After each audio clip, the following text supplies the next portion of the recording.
কিয়ামতের দিন আল্লাহ তাআলা 7 শ্রেণীর ব্যক্তিকে তার আরশের নিচে ছায়া দিবে। এর মধ্যে দুইটাই হচ্ছে যুবক।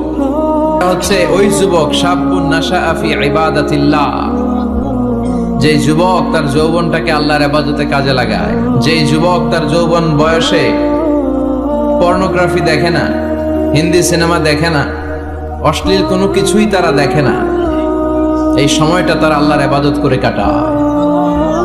আর আরেক শ্রেণীর যুবক, যে যুবককে পাপ কাজের জন্য, পরকীয়ার জন্য অফার করা হয়, সুন্দরী মেয়ে তাকে অফার করে, দেখো আমি সুন্দরী, সুস্নিগ্ধা, অনন্যা, প্রিয়ংবদা, সুহাসিনী, সুকেশিনী, সুভাসিনী, অসূর্যম পোষা, মেঘ কালো কেশ, কাজল কালো চুল, হরিণের মতো টাগর টাগর আমার দুটি চোখ।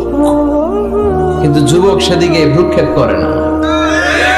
ওই যুবক বলে ইন্নী আখাফুল্লাহ, আমি একজনকে ভয় পাই, তিনি কে?